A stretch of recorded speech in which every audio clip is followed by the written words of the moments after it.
Bismillah.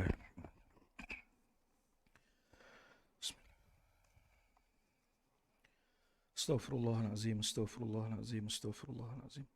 Bismillahirrahmanirrahim. Assalamualaikum warahmatullahi wabarakatuh. Innal hamdalillah nahmaduhu wa nasta'inuhu wa nastaghfiruh wa na'udzu billahi min shururi anfusina wa min sayyiati a'malina. Man yahdihillahu fala mudilla lahu wa man yudlil fala hadiya lahu. Wa ashhadu an la ilaha illallah wahdahu la syarika lah wa ashhadu anna Muhammadan abduhu wa rasuluh.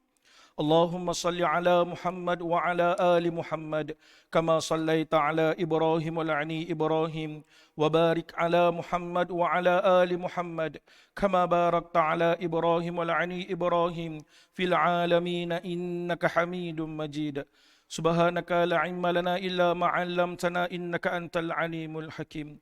Alhamdulillahilladzi arsala rasulahu bil huda wa dinil haqq liyuzhirahu 'alad dini kullih wa kafa billahi shahida.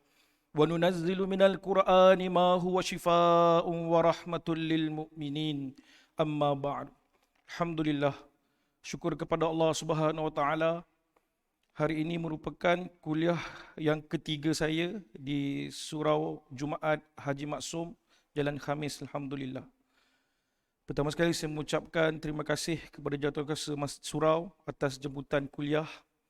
Moga-moga dengan perkongsian dengan tajuk perubatan Islam yang saya akan bawakan, pengkhususan yang diberikan oleh JAIS tentang perubatan Islam, Alhamdulillah.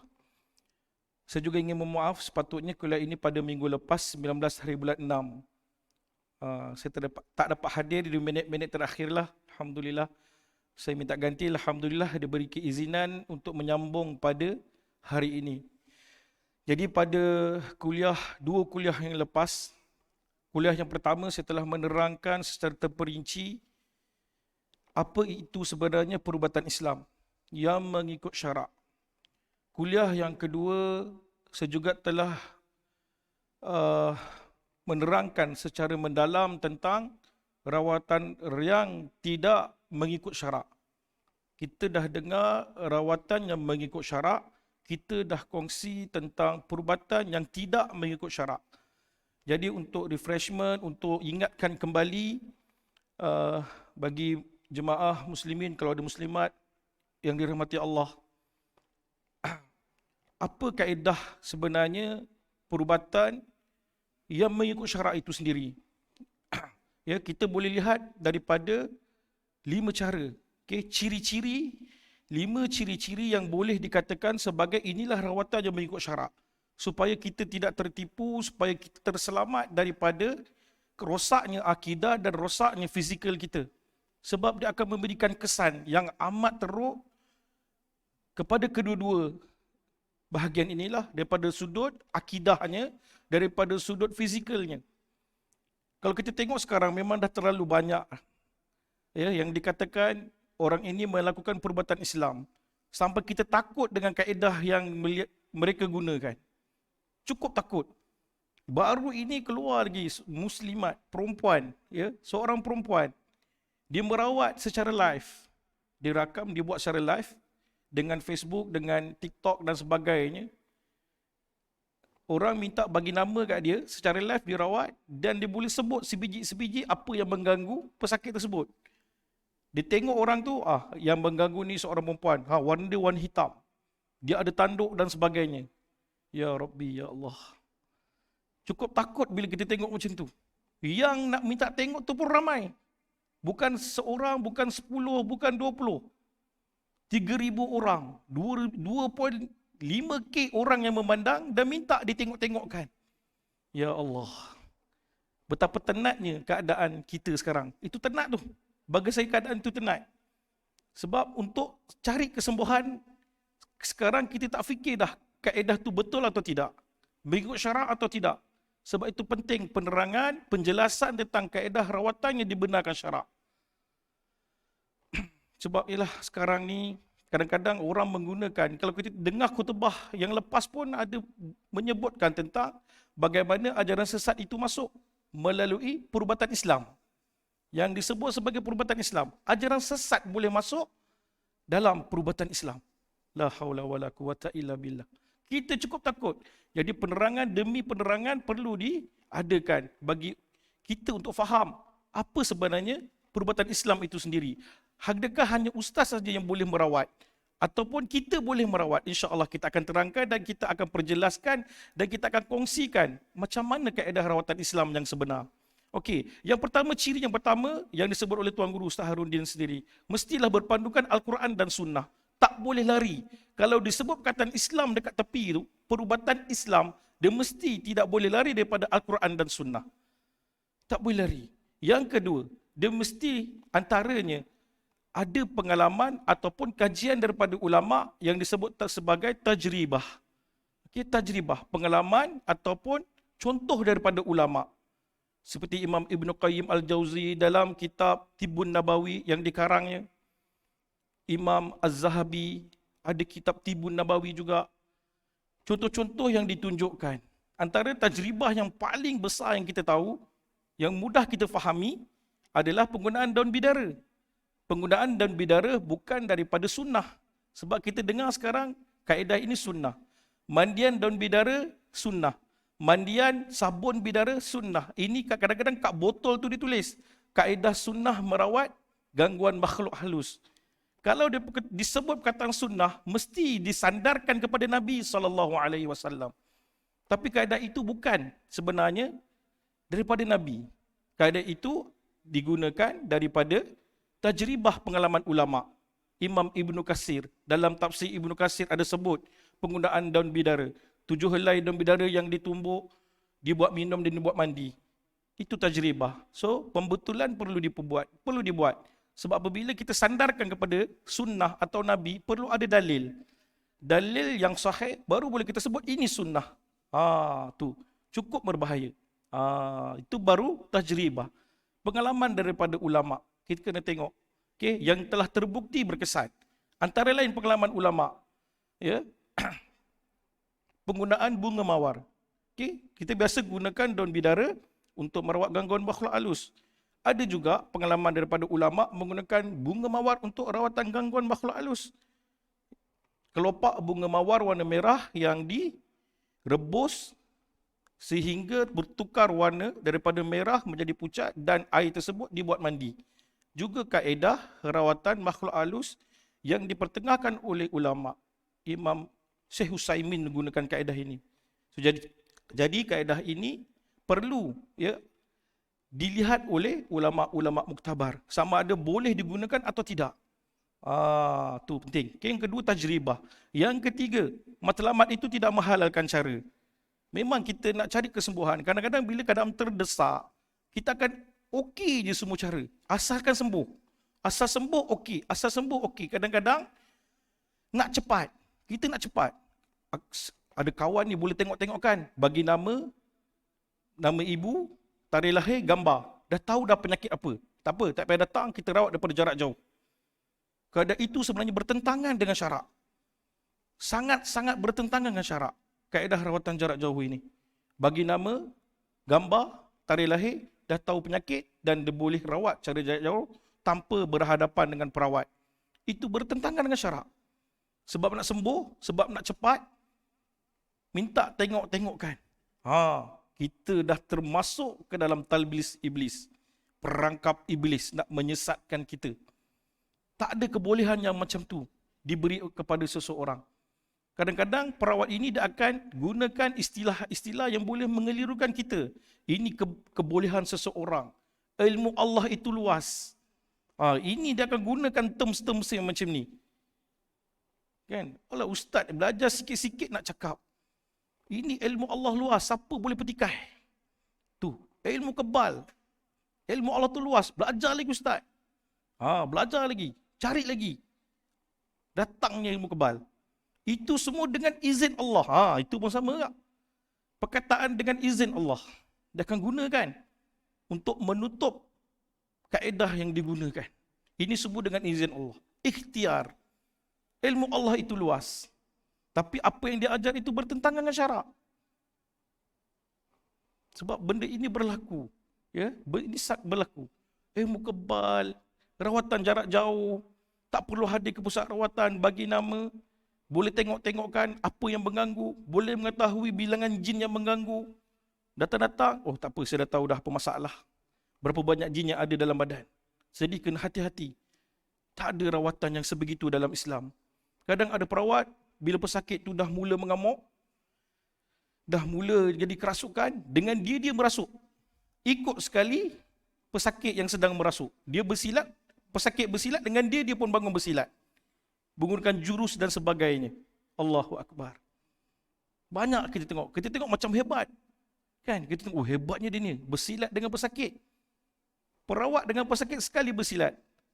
Itu kita ikut samalah dengan syaitan yang ada dalam tubuh badan pesakit tu. Dalam rawatan Islam tak ada macam tu. Kita ruqyahkan aja. Dia bersilat ke, dia terbang ke, kita tengok je. Kita ruqyahkan. InsyaAllah lama-lama dia akan berhenti. Antara pengalaman yang saya tak boleh lupakan bersama Ustaz Selamat, pernah satu ketika di Kuala Selangor, tak silap saya lah, pesakit itu meninggal dunia ketika diruqyahkan. Dalam perjalanan nak pergi ni, lebih kurang sejam lebih kita disesatkan dalam Kuala Selangor tu. Tak sampai-sampai ke rumah pesakit. Sampai-sampai, ya, pesakit ni alhamdulillah kata dah mula banyak berubah pada rawatan pertama, dipanggil untuk rawatan kedua. Ketika diruqyahkan, dibacakan ayat Quran, pesakit ini meninggal dunia. Meninggal dunia di hadapan kami. Dengan Ustaz Selamat lah, saksinya ada, alhamdulillah. Apa yang berlaku sebenarnya kat pesakit ini pada mula-mula? Sebelum menjadi teruk, dia berjumpa dengan salah perawat. Perawat ini bagi apa pada pesakit ni? Dimandikan dengan air yang bercampur kemenyan. Kemenyan itu telah dijampi, dimasukkan ke dalam air dan diminta pesakit ini mandi dengan air kemenyan inilah. Selepas dimandi dengan air kemenyan ini, pesakit ini bertambah teruk, akhirnya tumbang. Mengikut kata doktor, mengikut medical dia, sakit dia ni sebenarnya sakit SLE. Dia ada SLE. Satu penyakit yang dia hadapi oleh seorang wanita. Memang agak sukar lah untuk sembuh sebenarnya SLE ni. Jadi, bila dia mandi dengan air bercampur dengan kemenyan ni, ditumbang. Bila dah tumbang, semakin lama semakin teruk. Perut semakin mengembung. Dah tak ada selera makan. Pada hari terakhir, kami datang, bila diruqyahkan, dia sempat menangis. Dia cakap dengan suami dia sebelah kita semasa rawatan tu. Ketika saya tak ingat bacaan surah apa waktu tu, dia tarik nafas panjang, akhirnya meninggal dunia ketika sedang dibacakan Quran. Tu yang berlaku bila tersalah pilih rawatan. Yang kedua, ada juga pesakit tersalah jumpa perawat, dipakaikan tangkal, akhirnya ketika itu dia masih kecil. InsyaAllah next kuliah saya akan bagi bukti bagaimana pesakit, apa yang berlaku kepada pesakit tersebut. Dia tidak boleh disunatkan. Dia pakaikan tangkal itu ketika kecil sehinggalah umur dia 16 tahun, pesakit ini tidak boleh disunatkan. Bila nak sunat je akan berlaku masalah. Kencing berdarah, kencing kotor, sakit bagian ari-ari, dia akan pengsan, tak boleh nak disunatkan. So dia bertahanlah sehingga umur dia 16 tahun. Kalau ikut sekolah tingkatan 4. Besar dah tu. Kan? Kalau kita jadi segan, dia pun jadi segan dekat diri dia. Datang pusat rawatan, minta nak disunatkan. Kita mau cakap, jangan, ini bukan tempat dia. Pergi klinik atau hospital. Sekali dia cerita masalah dia, tak boleh ustaz. Bila kita nak sunat, akan berlaku perkara-perkara pelik. Akhirnya dia cerita, sebelum kejadian itu berlaku, ayahnya pernah pangkaikan satu tangkal di lehernya ketika kecil, kerana dia tak boleh tidur malam. Kuat mengamuk, meragam dan sebagainya. Tangkal itu dibuang oleh ibunya sendiri dalam lubang jamban. Dia ambil tangkal tu, tidak dibuang secara betul, dibuang ke dalam lubang jamban dan di flush, hilang. Selepas itu dia jadi masalah. Dia jadi masalah. Dia jadi perwatakan lembut, tak nak disunatkan, tak boleh disunatkan. Bila kita ruqyah, apa yang berlaku? Dia menari-nari ketika bacaan Quran itu dibacakan. Dia menari. Dengan galak dia menari. InsyaAllah next kuliah kita akan, sebab diberi keizinan oleh keluarga untuk disampaikan supaya menjadi iktibar. Menjadi iktibar kepada kita sebab benda ini benar-benar berlaku. Disebabkan satu, memakai tangkal, cara pembuangan tangkal. Dan ia boleh melibatkan kesan yang sangat teruk daripada sudut fizikal. Itu yang berlaku. Okay? Kita tengok matlamat itu tidak menghalalkan cara. Seterusnya, halal dan haram itu tidak boleh bercampur. Kadang-kadang ada perawat, dia okey je buat halal dan haram ni. Boleh sentuh-sentuhan, lelaki dan perempuan, boleh berdua-duaan dalam bilik ketika merawat. Apa yang diharamkan oleh Islam, itulah yang diharamkan dalam perbuatan Islam. Tak boleh berdua-duaan dalam bilik dengan pesakit. Kadang ada pesakit berwasap dengan perawat. Ya, berlaku, minta maaf saya sebut. Pesakit ni kat mana? Jalan Khamis. Berlaku di Jalan Khamis. Ya. Dia berjumpa juga dengan orang Jalan Khamis. Masalah gangguan itu selesai.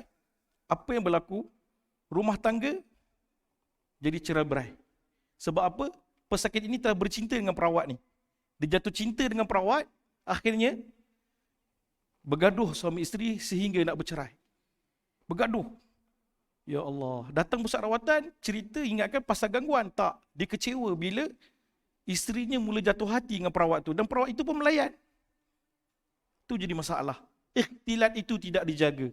Perhubungan antara lelaki dengan perempuan itu tidak dijaga dalam Islam itu sendiri. Itu penting. Kita tengok pada masalah, kadang-kadang jampi tak apa. Kadang kita boleh faham. Tapi kadang masalah ini yang berlaku. Bila hujung-hujung, dia WhatsApp. Akhirnya jadi masalah perceraian. So kena hati-hati. Ya, matlamat halal dan haram itu tidak boleh bercampur. Ada juga alasan yang diberikan, ini berubat ustaz, dibolehkan. Ini ada dia punya kelonggaran dalam perubatan. Tak ada. Dia nak samakan dengan perubatan moden, dengan perubatan medik di hospital. Doktor boleh pegang ustaz, doktor. Takkan perubatan Islam tak boleh? Dia nak samakan pula dengan doktor. Syekh Abu Barak Usama Al-Ma'ani cukup pantang dengan perkara ni. Beliau cakap apa dalam kitab karangan dia? Dia kata, ruqyah ini tidak boleh samakan dengan perubatan medik. Tak boleh. Kita tak boleh campur urusan medik. Jangan kalau kita bukan ahlinya. Sebab dia akan memberikan kesan akibat yang lebih teruk kalau tersilap. So kita tak boleh campur urusan medik. Kadang ada setengah perawat, ini dia dah confirm jantung dah. Hospital kata confirm jantung. Dah nampak sumbat daripada angiogram dan sebagainya. Bila jumpa perawat, jin. Bukan jantung ni, jin. Habis. Itu yang tak boleh tu. Kita jangan menidakkan apa yang doktor kata hasil kajian yang telah dibuat. Cukup berbahaya. Kita bantu je, kita lengkapkan je dengan Al-Quran. Kita rukyahkan je. Dia sakit jantung, tak apa, kita doa untuk jantung dia. Moga-moga jantung dia sembuh dengan izin Allah. Ini ada perawat, dia ada buat macam tu. Doktor dah confirm dia ada penyakit ni, yang perawat kata tak ada, bukan, ini semua syaitan, ini semua sihir. Hati-hati. So, kena tahu, tak boleh bercampur halal dan haram tu. Tak boleh. Okay? Matlamat tidak mahsyara. Dan akhir sekali adalah kita tengok ciri-ciri perawat tu sendiri. Macam mana perawat itu buat? Apa ilmu yang dia dapat? Kat mana dia belajar rawatan Islam tu sendiri? Sampai tahap, saya belajar dengan Syekh Abu Barak ni kata, dia merokok tak merokok? Cukup sekadar itu. Tengok sampai tahap dia dah merokok je, habis. Dah mengurangkan tahap kredibiliti seorang perawat. Dia ada etika seorang perawat. So dia kena hati-hati. Tu ciri-ciri mengikut syarak. Apa yang bertentangan syarak? Ada 4 ciri bertentangan syarak. Ya? Yang pertama, sumber ambilan dan bacaan. Kadang-kadang ada bacaan yang kita rasa macam baca Al-Quran. Okay? Ada kaedah lama yang digunakan, bacaan surah Al-Ikhlas secara terbalik. Saya cari, memang jumpa. Akhirnya saya jumpa satu bacaan, secara live dia bacakan, Bismillah dalam keadaan terbalik. Boleh baca tak agak-agak? Macam mana keadaan bila kita baca Bismillahirrahmanirrahim dalam keadaan terbalik? Macam mana bunyi dia agak-agak? Bunyi jadi Mihirrah Nimah Rahillah Misbi. Tu. Bismillahirrahmanirrahim. Diterbalikkan jadi Mihirrah Nimah Rahillah Misbi. Kaedah ini dia ajar dalam YouTube, siap ijazahkan. Dia kata kalau siapa baca ni 3 hari berturut-turut, baby yang sedang menangis pun boleh berhenti nangis. Rumahnya ada gangguan, syaitan tu akan lari. Ini kan syirik kelas pertama ni. Yang bagi ni seorang ustaz, pakai kopiah, janggut, kemas, bacaan dia kemas. Dia ajarkan kaedah ini baru bismillah. Belum kita dengar lagi Al-Ikhlas terbalik. Belum kita dengar lagi Fatihah tu dibacakan terbalik. Ini baru bismillah. La haula wala quwata illa billah. Tenat. Dia ajar, yang sokong, oh, saya terima ijazah, saya terima. La haula wala quwata illa billah. Takut kita tengok. Kan ini mengubah Al-Quran. Syirik kelas pertama. Kita pandai-pandai ubah yang telah ditetapkan oleh Allah. Ini kalamullah. Kita ubah dia. Syaitan cukup suka. Memang larilah syaitan, dah cukup dah. Dah masuk perangkap. Buat apa lagi? Cukup lah, pergi lah dia. Bertambah suka, bertambah yakinlah dengan amalan yang macam ni. Kan berkesan. Nampak berkesan. Kesan itu, itulah. Orang akan tengok pada kesan, tidak tengok kepada kenapa boleh berlaku. Tu masalah. Benda ini benar-benar berlaku. So kena hati-hati. Seterusnya, ambilan dan bacaan yang kita perlu tahu. Okay? Kita juga tengok yang kedua, perawat tu juga. Saya dah terangkan tadi ciri perawat dia, dengan bacaan dia jelas, dia boleh membaca Al-Quran dengan baik, ya, dia faham ilmu-ilmu syariat, faham ilmu akidah. Okay? Perawat kadang-kadang semua dah komplit. Ada kadang-kadang satu masalah pada perawat ni. Dia tidak ada adab dan akhlak. Tak ada. Kat situ dia masalah. Bacaan dah okey, hafalan dah okey, kaedah dah betul. Cuma kadang-kadang akhlak itu tak ada. Pasal itu datang, memang nak minta nasihat pada kita. Malah kita marah dia balik. Ni sebab kena ganggu jin tak semayang ni. Tak zikir pagi petang ni. Kau tak zikir kan? Sebab tu kena ganggu. Kesian pesakit tu kena. Dah lah dia sakit, kena marah dengan perawat. Sedih pesakit tu. Bertambah stres dia. Ramai yang berlaku macam tu. Kena, pesakit datang, sedih dia. Dia takut jumpa perawat. Kenapa? Sebelum ni saya jumpa perawat ni marah saya. Dia kata saya tak zikir. Kadang-kadang ada perawat ni suka takut-takutkan pesakit lagi. Perawat dah betul, sekali hujung dia sebut sihir. Ambil. Kamu telah disihir. Ini adalah sihir. Ini saka, kamu ada saka. Saka keturunan kamu yang buat jadi macam ni. Habis. Jadi takut dia, jadi anxiety, jadi gelisah dia. Fikir mana datang saka ni. Cukup pantang Ustaz Harudin dua perkataan. Saka dan sihir. Siapa belajar Ustaz Harudin di Darul Syifa'ah, dua perkataan yang dia cukup tak suka kalau merawat. Ada gangguan, cukup sekadar gangguan. Jangan sebutlah sihir ke, saka ke, tak penting dah. Itulah ujian untuk dia. Itulah syaitan yang mengganggu. Cukup. Sama je, saka ke sihir, rawat cara gangguan. Kadang-kadang perawat tu suka. Dia spesifikkan lagi. Saka. Belah siapa pula? Belah ayah kamu. Dah tuduh adik-beradik, tuduh mak ayah kita yang tak ada pula, dah meninggal dunia, dituduh lagi. Kalau betul pun ada, itu antara urusan dia dengan Allah. Jangan kita campur dah. Itu urusan dia dengan Allah. Kadang-kadang sampai bergaduh adik-beradik disebabkan tuduhan-tuduhan yang macam ni. Itu kena hati-hati. Bila orang tu dah mula sebut secara spesifik, gangguan ini adalah saka. Gangguan ini adalah sihir. Siap bagi clue lagi. Orangnya tak jauh, rendah-rendah, pendek-pendek je orangnya, gemuk-gemuk. Kadang-kadang bagi kuliah, habis. Tuduhan-tuduhan yang macam tu cukup berbahaya. Fitnah. Lagi sekarang orang suka buat live cara rawatan. Pasal kita merasuk, disebut pula siapa yang menyihir dia. Aku dihantar oleh sekian-sekian. Aku benci kat dia. Aku nak dia jatuh, aku nak dia sakit. Aku nak musnahkan hidup dia. Yang suspek tu pula memang ada dalam kepala kita. Kita tak puas hati dengan dia. Memang syaitan suka. Dia akan datang dalam hati kita. Dia akan sebut apa yang kita ada dalam hati tu. Apa yang kita tak puas hati, dia akan keluar. Benda ni biasa berlaku bila orang itu berpoligami. Tak percaya rawatlah orang berpoligami. Isteri yang ada madu. Bergaduh. Akan tuduhlah isteri pertama, sihir isteri kedua. Isteri kedua, sihir isteri pertama. Ulang-ulang macam tu juga. Padahal tak ada gangguan pun. Cuma rasa tak puas hati. Kan? Itu pentingnya perawat ini tahu membezakan sama ada ini gangguan makhluk halus, ini bukan gangguan makhluk halus. Penting. Supaya kita tidak tertipu. Ramai yang kena. Kan? Sebabkan rasa tak puas hati. Kadang-kadang pesakit itu memang ada masalah daripada sudut psikologi. Okay? Dengan bipolarnya, dengan skizofrenianya, dengan anxiety-nya. Masalah daripada sudut psikologi. Tak ada masalah dengan gangguan jin pun. Kena. Yang baru ni saya cerita dekat Masjid Asyari Meru. Memang berlaku. Makcik tu tukang urut je. Umur 70 lebih. Kerja dia mengurut orang bersalin. Biasalah umur dalam keadaan lingkungan 70, akan sakit-sakit sendi itu biasa. Dalam keadaan faktor usia dia. Dia pergi jumpa seorang perawat. Perawat ni daripada sudut fizikal dia, daripada sudut pakaian dia, sebiji macam ustaz. Sebab dia sentiasa berseban. Berjubah putih, berjambang dan berjanggut. Memang macam seorang ustaz. Dia pergi kali pertama, tekaan dia betul.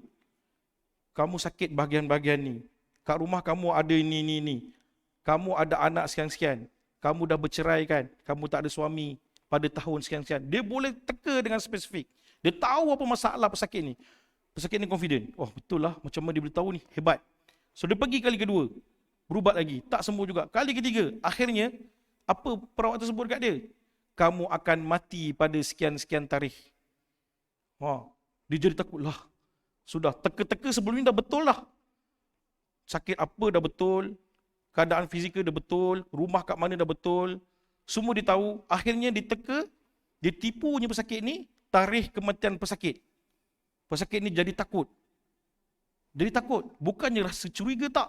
Jadi takut sebab dia dah confident dengan rawatan pertama dan kedua. Datang pusat rawatan bukan sebab nak berubat. Sebab nak confirm. Betul ke saya akan mati pada tarikh ni Ustaz? Astaghfirullahalazim. Sampai tahap itu kita rasa macam pelik. Macam mana dia boleh terima kenyataan tu? Tapi sebabkan dia sendiri dah kena, so kita jelaskan. Tak ada manusia pun yang tahu tarikh mati kita bila. Itu semua rahsia Allah.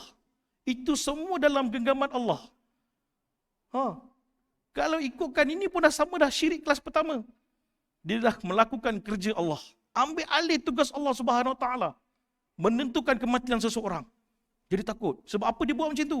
Duit. Datang duit dengan maharnya, dengan fidyahnya. Dia gunakan terms lagi pula tu. Terms mahar. Terms fidyah. Kena bayar mahar sekian. Mahar untuk apa? Mahar kan untuk orang berkahwin kepada isteri kita sebagai mahar. Tapi digunakan terms yang tak kena pada tempat. Biasa dengar kan? Nak sekian-sekian, maharnya sekian-sekian. Tak apa, dia tolak mahar. Fidyah pula. Fidyah lagi tak tepat. Fidyah untuk orang yang tidak boleh berpuasa. Bayar fidyah untuk orang yang tidak boleh puasa. Tak. Dikenakan pada pesakit. Yang dah boleh puasa pula tu, dah lah tak tinggal puasa, kena ganti fidyah. Allahu Akbar. Bayar. Duit habis, lantas kena tipu. Sampai tahu tarikh kematian. Jadi takut. Dah lah datang bukan sebab nak berubat. Kita bagi dia ketenangan supaya hilangkan perasaan takut dia tu, fikir pasal kematian dia. Bagus ingat mati, tapi cara tu tak kena.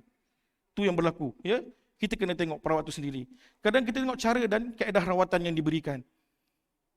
Ada banyak kaedah yang pelik-pelik. Yang tadi saya sebutkan bersilat, terpaksa jumpa Tok Sami. Memang jumpa, kadang-kadang jumpa Sami boleh sembuh, jumpa Padri boleh sembuh. Orang meletakkan kesembuhan itu di hadapan. Na'udzubillah. Asalkan sembuh, okey sahaja. Banyak yang kita jumpa. Sebabkan nak cepat, nak sembuh, diorang langgar hukum syariat. Langgar semua. Asalkan sembuh. Kena hati-hati. Ya? Yang terakhir, kaedah yang kita boleh tahu, yang tidak patuh syarak, kadang-kadang bahan yang diberikan itu tidak patuh syarak. Minta darah, nanah dan sebagainya. Bahan-bahan yang ada pada tubuh badan pesakit. Ya, kadang-kadang dibagi minyak senyonyong lah, minyak buluh perindu dan sebagainya. Kan? Power Ustaz minyak ni, buluh ni power. Tak percaya Ustaz letak dalam air, dia boleh lawan arus. Letak tu boleh, orang suka dekat kita. Tu yang datang kat pusat rawatan, dia bawa minyak wangi tu, minyak wangi apa? Tu minyak wangi yang calit pada jenazah. Baki minyak wangi yang dia orang calit-calit pada jenazah, minyak tu dia bawa balik. Bawa balik, dia kata minyak tu boleh jadi pemikat kepada wanita. Ambil, dijampi, dia yakin dengan minyak tu, calit pada perempuan, dia pakai, orang boleh suka kat dia, perempuan tu boleh suka kat dia. Sampai tahap itu dia boleh gunakan. Ya, digunakan pada jenazah. Na'udzubillah. Hati-hati. Kadang-kadang dia bagi, ni minyak ni kuat ni. Ya, jangan pakai sesuka hati. Berlaku di Meru juga. Ya. Seorang ustazah diceraikan dengan talak 3. Diceraikan dengan talak 3, suami jadi gila talak. Tak boleh lupakan isteri dia. Menyesal sangat-sangat bila telah diceraikan. Apa yang dia buat? Suami ni jumpa seorang bomoh bagi satu minyak. Minyak tu dicalit pada tangan dan disentuh pada isteri, bekas isterinya. Bila dia dah sentuh bekas isterinya dengan izin Allah, tersihir isteri tersebut, tak boleh lupakan suaminya, bekas suaminya. Jadi tergila-gila pada suami. Sampai tengok cawan nampak muka suami, tengok dinding nampak muka suami, tengok muka anak nampak muka suami, tengok pinggan nampak muka suami. Tak boleh lupa. Jadi rindu yang teramat sangat. Bila suami datang dan tengok anak-anak, dia macam nak terkam suami tu. Tu kesan. antara sihir yang pernah berlaku. Kena hati-hati. Kadang-kadang, sebab itu penting amalan binting diri dan sebagainya. Itu antara ciri-ciri yang tidak patut syarak. Hari ini apa yang saya nak kongsikan sedikit tentang satu kaedah yang ada dalam perubatan Islam, iaitu jampi. Kalau disebut perubatan Islam, dia tidak boleh lari dengan jampi. Ada bahan, ada jampi dia. Okay, kita tengok, apa maksud jampi itu sendiri? Apa itu maksud jampi? Daripada bahasa Arab disebut sebagai ruqyah. Sekarang orang tak guna perkataan jampi. Mana-mana pusat rawatan atau perawat dia akan sebut kita guna ruqyah, kita guna ruqyah. Sama ada syar'i atau tidak syar'i je. Supaya kita tidak terkeliru, kita kena faham maksud dia. Apa maksud ruqyah syar'iyah? Ulama muktabar seperti Ibnu Faris, Ibnu Manzur Al-Khurafi, Ibnu Taimiyah, Ibnu Qayyim menyatakan doa permohonan kepada Allah untuk menyembuhkan penyakit dengan perantara ayat-ayat Al-Quran atau hadis atau seumpamanya yang diharuskan syarak. Tuan Guru Datuk Dr. Harundin, Kongres Perubatan Islam Nusantara 1 Disember 2012. Tuan Guru Ustaz Harundin ambil pernyataan ini daripada pendapat Imam Ibn Faris, Ibn Manzur Al-Khurafi, Ibn Taimiyah, Imam Ibn Qayyim menyimpulkan, Ustaz Harundin menyimpulkan pendapat imam ini bahawa ruqyah itu adalah doa permohonan kepada Allah untuk menyembuhkan penyakit perantara ayat-ayat Al-Quran atau hadis atau seumpamanya diharuskan syarak. Itu yang disebut oleh Tuan Guru Ustaz Harundin. Boleh menggunakan Al-Quran atau hadis atau doa atau apa yang diharuskan oleh syarak. Nanti kita tengok contoh ruqyah yang syirkiah. Ruqyah yang biasa kita dengar tu dah biasa dah. Quran, doa, itu biasa kita dengar. Hari tu saya dah kongsi tak macam mana jampi untuk panggil hantu raya? Dah pernah kongsi tak? Tak pernah kat surau ni. Nanti saya sebutkan bagaimana satu jampi untuk memanggil hantu raya sebagai pendamping. Ini kajian yang dibuat oleh Dr. Amran Kasimin. Seterusnya, apa syarat yang dikira itu sebagai jampi, sebagai ruqyah? Ada 3 syarat. 3 syarat ruqyah. Ini pendapat oleh Dr. Yusuf Al-Qardawi, fatwa dalam Al-Mu'assirah. Imam Al-Hafiz Ibnu Hajar Al-Asqalani dalam kitabnya Syarah Fathul Bari. Beliau menyebutkan menggunakan ayat-ayat Al-Quran. Itu yang pertama, syarat yang pertama. Ruqyah ini syarat yang pertama mesti menggunakan ayat-ayat Al-Quran, kalamullah atau nama-nama Allah dan sifat-sifatnya. Nama-nama Allah, kalam Allah dan sifat-sifatnya. Yang kedua, menggunakan bahasa Arab atau bahasa yang mudah difahami. Bahasa Melayu boleh, tak ada masalah. Kita faham apa yang dibacakan. Jampi yang kita dengar tu kita faham. Kena pada doanya, kena pada penyakitnya. Seterusnya, berintikad bahawa Allah yang menyembuhkan bukan daripada ayat ruqyah yang kita baca. Bukan ayat ruqyah itu menyembuhkan. Kita kena iktikad dalam hati dengan keimanan kita hanya Allah yang sembuhkan. Itu yang ketiga. Dan ruqyah ini terbahagi kepada 2. Yang pertama syari'iyah, yang kedua syirkiyah. Ruqyah syari'iyah ni biasa dah kita dengar Al-Fatihah, ayat kursi, muawwizat, kan? 1-5 Baqarah dan sebagainya. Itu biasa dah kita dengar dan biasa kita amalkan. Hari ini kita tengok contoh ruqyah yang syirkiah, ruqyah yang bertentangan dengan syarak. Sebagai contoh, jampi ini ada dalam buku Datuk Dr. Amran Kasimin, Amalan Sihir Masyarakat Melayu, mungkin surah 44. Jadi satu kajian yang dibuat di Universiti Kebangsaan Malaysia. Jampi ini jampi untuk menggoda seorang perempuan. Jampi ini dikhususkan penggunaannya untuk menggoda seorang perempuan supaya orang tu suka kat kita, supaya orang tu tergila-gila dekat kita. Apa amalan dia? Antara jampinya, Bismillahirrahmanirrahim. Akub ribu fiha hum watta'un wa iblis ajma'un. Ya iblis ajma'un. Aku suruh engkau, sifatkan diri engkau sebagai aku.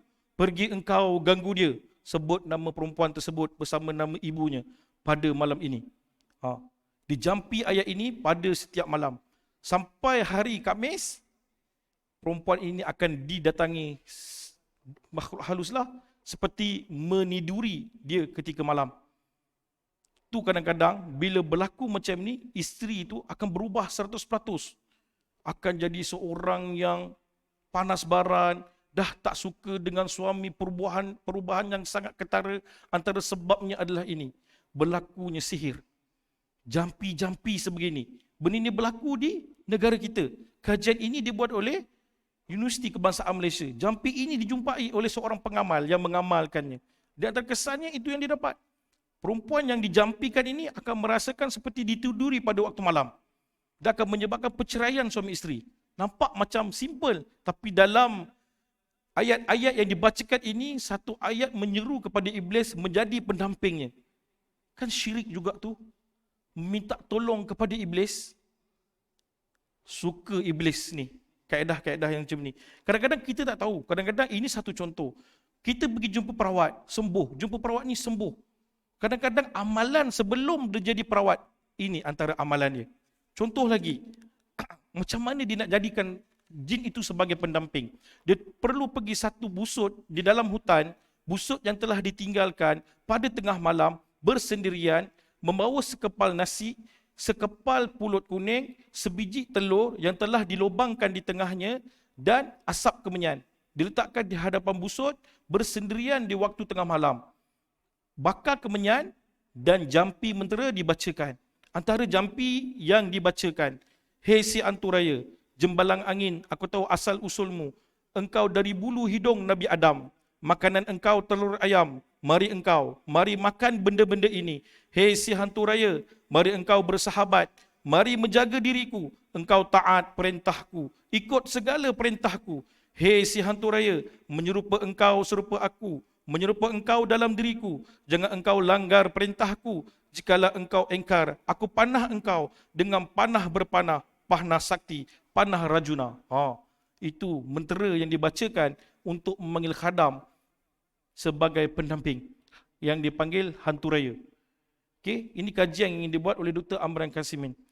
Bila dibuat macam ni, pengamal tu ni, asalnya dia kata asap kemenyan tu tak tegak. Kalau benda tu nak datang, asap kemenyan tu jadi tegak.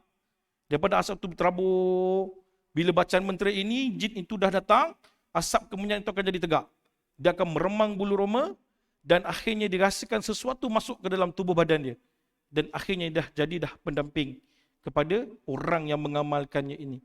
Sejak dari itu dia kata, kalau dia tak ada kat rumah pun, warganya akan merasakan orang ini ada di rumah. Kalau dia pergi berkebun, kadang-kadang isterinya nampak orang yang ada dalam bilik. Kadang-kadang tengah makan. So, khadam dia inilah yang ada kat rumah tu sedang menjaga. Na'udzubillah. Yang sakit bukan orang yang mengamalkan. Yang sakit siapa? Cucunya. Yang sakit siapa? Ni anak-anak dia. Yang mengamalkan tak sakit pun.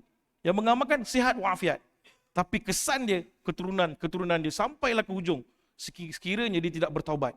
InsyaAllah jika dia sempat bertaubat, dia buang semua apa yang dia amalkan ini, biiznillah insyaAllah selamat. InsyaAllah selamat. Ini yang berlaku. Ya, ada satu kes, anak ini jadi degil. Cucu dia degil sangat. Kat sekolah melawan, tak nak pergi sekolah, isap rokok, ponteng sekolah, bergaduh sana sini, lawan mak ayah. Datang pusat rawatan, minta diruqyah. Sekali bila kita ruqyah, jadi seperti harimau. La ilaha illallah. Pelajar sekolah menengah. Kenapa boleh jadi macam harimau? Bila ditanya-tanya, akhirnya atuknya mengaku simpan satu barang kaki harimau. Ya, daripada lutut tu sampai hujung ke kuku-kuku dia ada. Complete set. Dia simpan dalam kain kuning. Dia kata ini amalan dia ketika muda untuk menjadi penggerun. Dia kata kalau simpan benda ni, dia amalkan benda ni, dia dilihat seperti harimau. Orang tunduk dengan dia, orang takut dengan dia, orang akan gerun dengan dia. Kesan dia kepada cucu. Orang yang menyimpannya sihat walafiat. Tak rasa apa-apa. Tu kesan dia. Bila buang tangkal yang dipakai ni, amalan-amalan ini, minta bertaubat dengan izin Allah. Anak ini sembuh. Jadilah orang yang tenang, kuranglah dia punya nakal dia tu. Rupanya ada kaitan. Kenapa dia jadi nakal? Ada syaitan dalam badan dia. Ada rimau dalam badan yang perlu dibuang. Rimau tu bukan harimau lah. Sebenarnya jin. Jin yang menjadi pendamping kepada atuknya. Ini orang Rantau Panjang, Kelang. Orangnya memang top. Saya kenal orangnya ke Rantau Panjang ni antara orang yang terkenal di Rantau Panjang. Orangnya pun dah meninggal dunia. Alhamdulillah sempat sebelum meninggal dunia dia buang. Dia buang amalan-amalan yang pernah diamalkan. Antaranya kaki harimau itulah. Kaki harimau yang pernah disimpan. So jadi kena hati-hati. Kadang-kadang amalan-amalan sebegini boleh mengakibatkan kesan yang teruk. Kadang-kadang bukan pada kita, kadang-kadang akan beri kesan kepada keturunan-keturunan kita. Ada seorang pesakit juga, kisah dia. Dia sakit kaki, tak ada gangguan pun. Kita boleh kenal ciri-ciri yang ada gangguan, ciri-ciri yang tak ada gangguan. hasil diagnos lah, hasil daripada simptom-simptom yang dilalui. Bila dia ruqyah, memang tak ada penyakit apa-apa kecuali sakit kaki. Itu sakit fizikal. Okey, selepas ruqyah selesai, balik. Rupanya, kali kedua datang, kita ruqyah, juga jadi seperti harimau. Merangkak dalam bilik rawatan tu seperti harimau, dengan mengaumnya, dengan merangkak. Kita jadi pelik, kenapa mula-mula ruqyah tak ada apa-apa? Tapi kali kedua datang, jadi seperti harimau. Sementara dia datang kali kedua rawatan, rupanya dia telah berjumpa dengan seorang perawat. Perawat ini dah transfer seekor harimau dalam badan pesakit ni. Na'udzubillah. Hati-hati. Kadang-kadang gangguan yang ada pada pesakit ni datang daripada mana? Datang daripada perawat yang salah. Dia pegang, dia sentuh, transfer dah pesakit dia dengan jin yang ada jadi pendamping kepada perawat. Berlaku. Dijampinya pesakit tu, dipegang pesakit tu, ditiupkan, akhirnya elok-elok tak ada gangguan, jadi ada gangguan. Elok-elok tak ada masalah, jadi ada masalah. Kena berhati-hati. Sebab nak cepat. Dia tak puas hati. Ya, kenapa? Dia rasa macam ada gangguan. Bila kita kata tak ada gangguan, ini sakit kaki, pergi jumpa doktor, makan ubat, insya-Allah sembuh. Kan? Dia tak puas hati. Dia kata, saya disihir Ustaz, saya disihir. Dia tak puas hati dengan kata dia nak juga disihir. Akhirnya dia jumpa sama perawat, Allah izinkan dia disihir.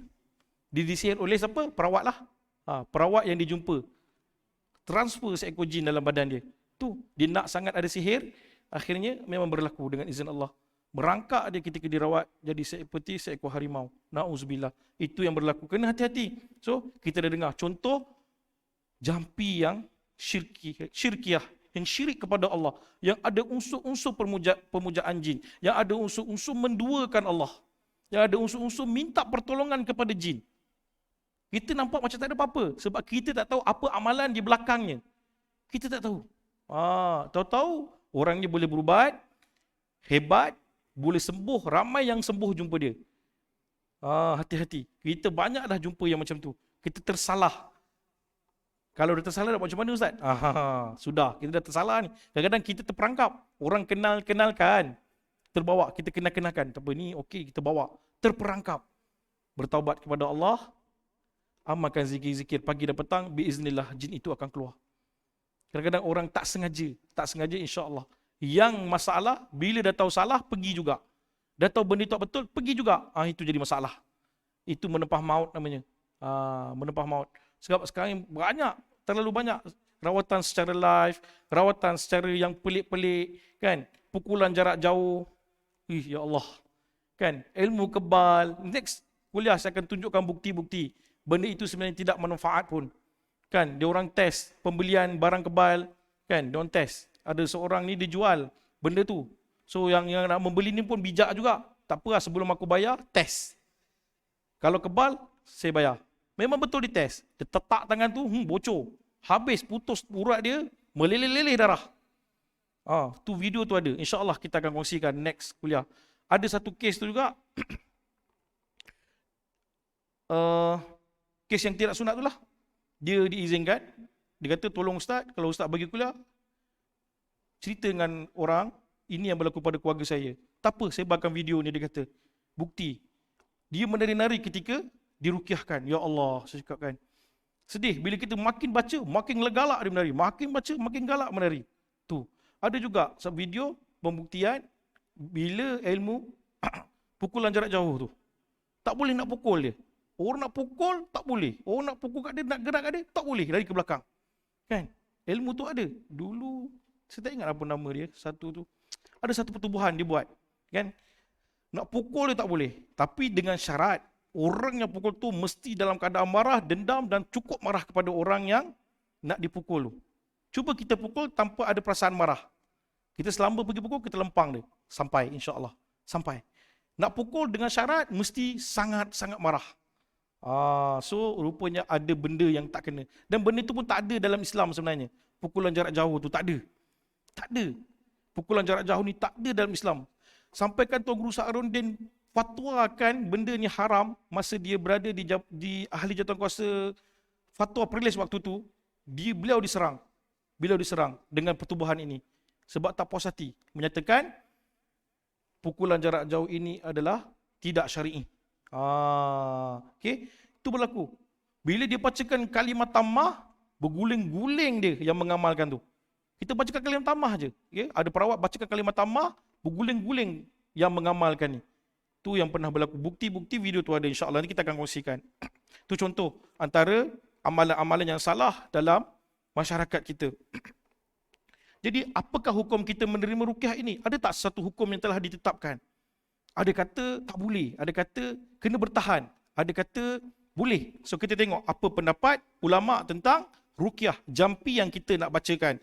Syekh Jibrin dalam fatwanya dalam kitab Al-Lu'lu' Al-Makin menyebut sebenarnya dibolehkan menggunakan ruqyah bagi sesiapa yang baik bacaannya, memahami maknanya, mempunyai akidah yang betul dan melakukan amal perbuatan yang baik serta mempunyai peribadi yang baik. Syekhul Islam Ibn Taymiyah ada menyebut dalam kitabnya Majmu' Al-Fatawa, jika ruqyah dan permohonan perlindungan ini difahami maknanya atau merupakan kalimah-kalimah yang dibolehkan dalam Islam atau berupa doa dan zikir kepada Allah, maka ruqyah tersebut boleh dilakukan. Jika demikian keadaannya, maka boleh membuat rawatan terhadap orang yang dirasuk dan memohon perlindungan diri kepada Allah Subhanahu Wa Taala. Imam An-Nawawi juga disebut dalam kitab Syarah Sahih Muslim. Adapun membuat rawatan dengan ayat-ayat Al-Quran dan zikir-zikir yang difahami tidaklah dilarang, bahkan merupakan amalan yang sunnah. Para ulama telah menukilkan sebagai ijma' tentang kebolehan membuat rawatan dengan ayat-ayat Al-Quran dan zikir-zikir kepada Allah Subhanahu Wa Taala. Kesimpulan, ya, mufti wilayah mengambil pendapat imam ini, pendapat ulama ini menyimpulkan bahawa hukumnya harus menerima rawatan ruqyah berdasarkan pandangan yang disebutkan tadi, Irsyad Fatwa 186 27 Mac 2012. Jadi telah difatwakan diharuskan menerima rawatan ruqyah, menjampi, mengubati penyakit dengan ayat-ayat Al-Quran. Dibolehkan. Okey? Tak ada masalah. So jangan takut menerima rawatan ruqyah. Seterusnya, siapa yang boleh jadi peruqyah? Adakah hanya ustaz saja yang boleh? Kena jumpa ustaz ni boleh baca jampi? Tak. Kita tengok apa pendapat Syekh Abdul Aziz bin Abdullah bin Bas yang disimpulkan oleh Syekh Abu Barak Usama Al-Ma'ani. Beliau menyimpulkan bahawa siapa orang yang layak untuk meruqyah? Yang pertama adalah diri sendiri. Ketika sakit, kitalah baca untuk diri kita sendiri. Pegang pada tempat yang sakit, baca. Seperti yang berlaku oleh Uthman bin Abu Ash radhiyallahu anhu dalam hadis riwayat Muslim. Ya, dari Abdullah iaitu Uthman bin Abdullah bin As radhiyallahu anhu bahawasanya ia mengadu kepada Rasulullah sallallahu alaihi wasallam kerana adanya satu penyakit yang dia didertai dalam tubuhnya. Lalu Nabi sallallahu alaihi wasallam bersabda, letakkanlah tanganmu pada tempat yang engkau sakit dari tubuhmu itu, kemudian ucapkanlah bismillah, bismillah, bismillah. A'udzu bi'izzatillahi wa qudratihi min syarri ma ajidu wa uhaziru. Tu Nabi ajar. Pegang pada tempat yang sakit, baca bismillah, bismillah, bismillah. A'udzu bi'izzatillahi wa qudratihi min syarri ma ajidu wa uhaziru. Nabi sendiri suruh ajar, Nabi sendiri suruh rawat diri sendiri. So jadi orang yang terbaik untuk meruqyah adalah diri sendiri. Kalau tak boleh baca tu, baca Fatihah. Baca bahasa Melayu pun tak apa. Ya Allah, jantung aku ni sakit ya Allah. Kau sembuhkan ya Allah. Kau sembuhkan ya Allah, sembuhkan ya Allah. Baca Fatihah. Bismillahirrahmanirrahim. Alhamdulillahirabbil alamin. Baca sampai habis. Insya-Allah itu dah jadi ayat penawar. Cukup dah sebenarnya. Baca 3 kul. Tak okey lagi, bacalah ayat kursi. Tak okey lagi, bacalah apa saja ayat amalan yang biasa kita bacakan. 1 sampai 5 ayat kursi, 2 ayat terakhir Baqarah. Cukup dah sebenarnya. Cukup kuat. Sebab kisah seorang sahabat Nabi merawat hanya menggunakan Fatihah, boleh sembuh dengan izin Allah. Dia baca surah Fatihah, pertama penyakit sengatan berbisa. Yang kedua, penyakit gila. Penyakit gila sembuh dengan surah Al-Fatihah. Itu kisah yang sahih daripada Nabi SAW. Itu hanya Fatihah. Kalau kita baca ayat lain, biiznillah, dengan izin Allah. So jangan takut, ruqyah diri kita sendiri. Yang kedua, mahramnya. Siapa mahram pesakit tersebut? Ayah merawat anak, suami merawat isteri. Itu yang terbaik. Abang merawat adik, atuk merawat cucu. Itu yang terbaik. Atuk boleh baca Quran, atuk boleh mengaji, atuk tahu surah Al-Ikhlas, atuk tahu baca Muawwizat. Baca pada anak tu. Cucunya menangis tengah malam. Ustaz tak ada tidur dah ni, tak nak ganggu. Macam mana nak buat? Kita baca dulu. Okay? Abang ke, pakcik dia ke? Baca yang ada mahramnya. Itu yang kedua. Yang ketiga, ahli keluarganya. Walaupun bukan mahram, tapi daripada kalangan ahli keluarga yang dikenali. Untuk menyelamatkan daripada perkara yang tidak baik. Seterusnya kalau dah tak ada juga, barulah cari perawat. Cari perawat. yang dah ada ilmu rawatan tu. Kadang-kadang perawat ni dia ada ilmu dia lah, dia ada kaedah, dia ada cara, dia ada tips, dia ada bahan yang digunakan. Okey, tu. Kalau boleh diri sendiri, rawat diri sendiri dulu. Yang kedua, mahramnya. Yang seterusnya, ahli keluarga. Okey, insya-Allah. Jadi yang terakhir, saya nak kongsikan apa ayat-ayat amalan yang basic boleh kita amalkan sebagai jampi. Ayat ini jampi yang sangat kuat. Kadang-kadang kita baca tak ada apa-apa. Untuk diri kita, cuba baca pada anak kita yang mula ada simptom gangguan. Okey. Pertama, surah Al-Fatihah. Ini daripada Sahih Muslim. Kisah surah Al-Fatihah ini diceritakan dalam Sahih Muslim. Boleh menjadi ayat sebagai jampi yang cukup kuat.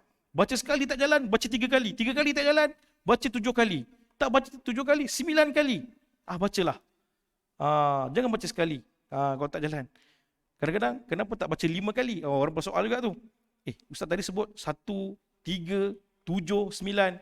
Saya tanya sebenarnya dengan Tuan Guru Ustaz Arundin. Ustaz, kenapa jarang-jarang dibaca sebanyak 5 kali? Jarang-jarang berlaku.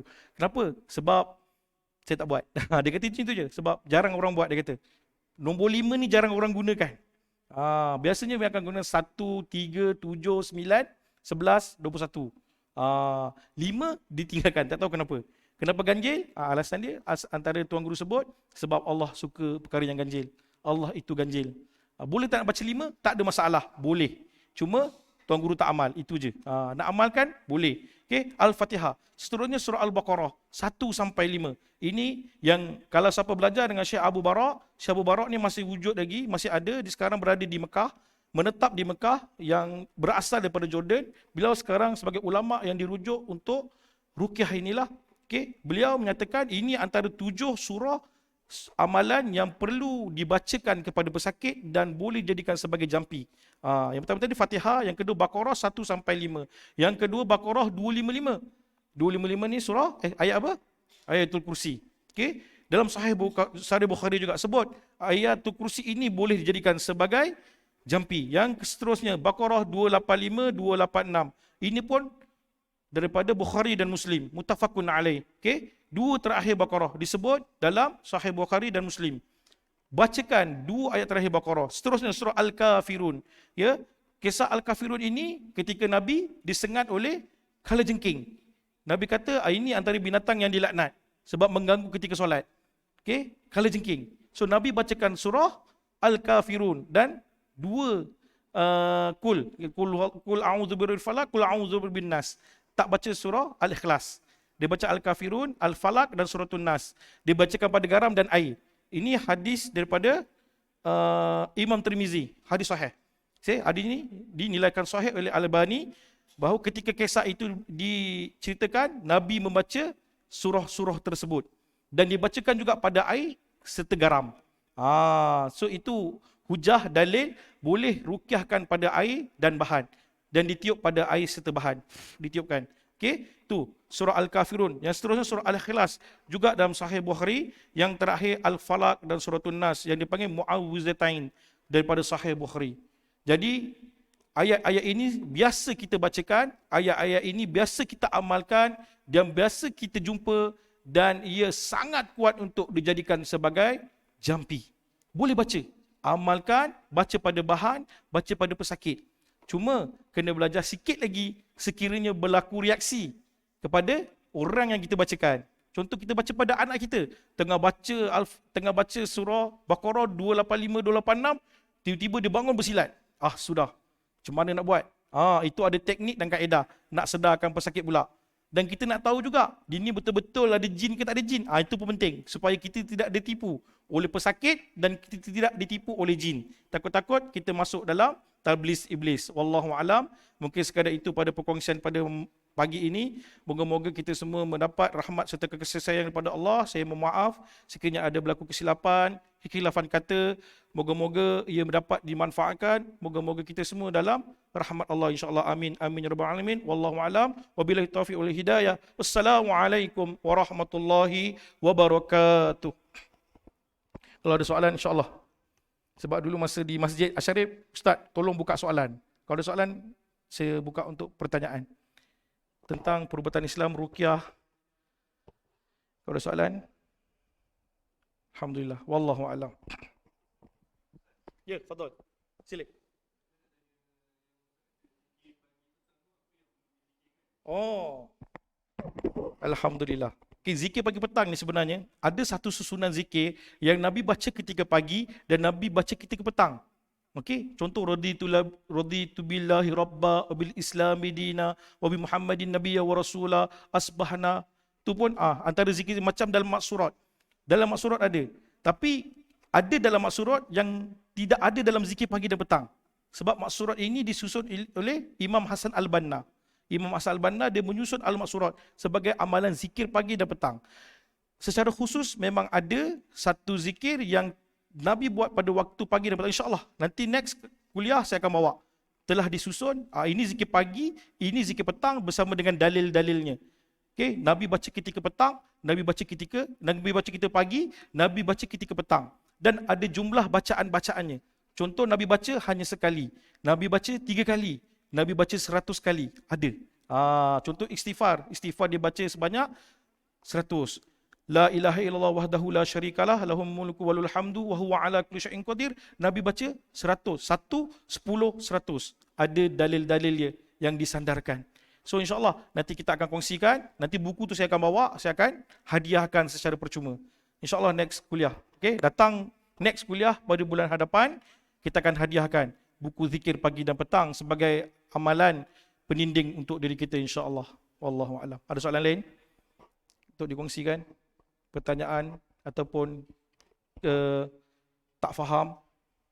Okay? Wallahu a'lam. Terima kasih. Fadhal, Haji. Nak tahu ada jin atau tak ada jin?